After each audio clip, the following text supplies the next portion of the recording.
Ho-ho! You've just opened the story cooker. Now, let's see what tale is bubbling today. The Chronos Notebook. Notebook. In a quiet corner of the school library, amidst towering shelves of books, a high school student named Kaito stumbled upon a small, black notebook. It was tucked away, almost as if it was waiting just for him. The cover was plain, with a single elegant word embossed in silver, Chronos. Kaito opened the notebook. The first page read, "At 3:15 p.m., a stray cat with one blue eye and one green eye will cross your path." Kaito scoffed, but as he walked home, a cat, just as described, darted in front of him. His heart skipped a beat. The next day, the notebook predicted, "You will find a lost wallet on the park bench." And there it was, a worn leather wallet, sitting on the bench just as he passed by. Kaito's disbelief turned into excitement. This notebook was real.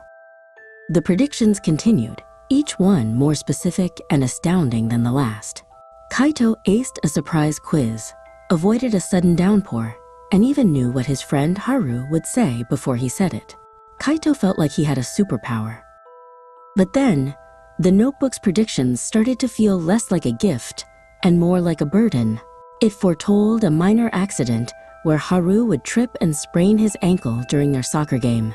Kaito was faced with a choice: let fate unfold or intervene.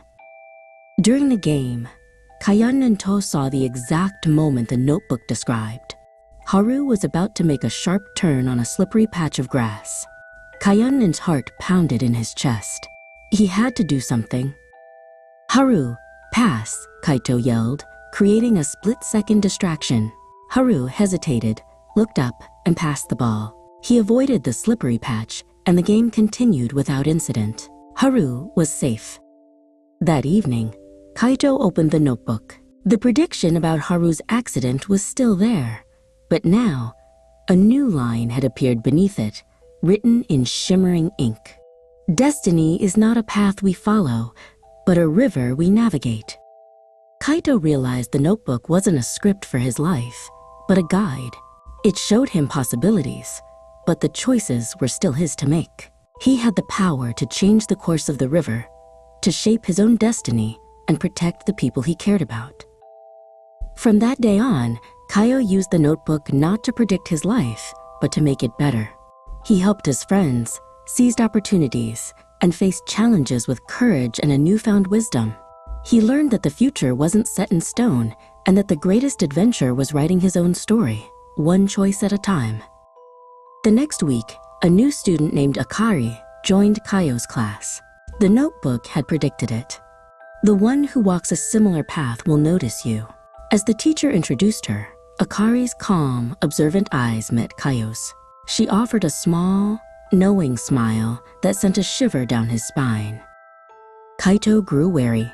The notebook gave him another clue. A silver watch that ticks backward holds a key. The next day in the hall, he saw it. Akari was wearing a peculiar silver watch, and as he passed, he saw its second hand moving counterclockwise. Akari found him after school. "The Chronos Notebook is a powerful tool, but a dangerous one," she said softly. "Every change you make creates ripples you can't foresee." She showed him her watch. "This is the Avum compass. It doesn't show the future. It shows the echoes of a future that was changed." Kaito didn't want to believe her. That afternoon, the notebook predicted a small fire in the science lab. Kaito accidentally set off the fire alarm moments before, preventing it.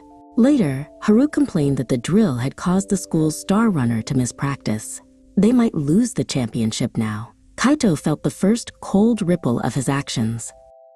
That night, the notebook showed its most terrifying prediction yet. At the town festival, the old clock tower will collapse at 8 p.m. Akari will be standing beneath it. Kaito's blood ran cold. The festival was tomorrow. He found Akari the next day, begging her not to go. He showed her the prediction. She looked at the notebook, then at him. "Some things are meant to be, Kaito," she said calmly. "A great change is coming. Trying to stop it might make things worse." Kaito couldn't accept it. He went to the festival, his eyes scanning the crowd. He saw her near the clock tower, watching the fireworks. The clock began to chime 8. He had to choose: tackle her and risk an unknown, terrible ripple, or trust her mysterious wisdom. Remembering Akari's words and the lesson with the runner, Kayato made his choice. He didn't run to Akari.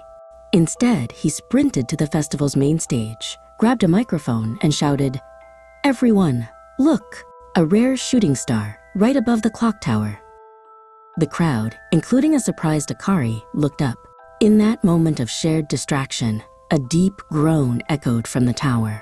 A cascade of stones fell where Akari had been standing, but the tower itself remained. The people, already looking up, had time to scramble back. Akari was safe. She looked over at Kaito with a new understanding in her eyes. After the commotion, Kaito found Akari. "You didn't fight the river," she said, her Avum compass glowing softly. "You guided its flow." Kaito looked down at the Chronos Notebook. It was a part of his story. But now, he and Akari would navigate the river together, not as masters of fate, but as wise guardians of its infinite possibilities.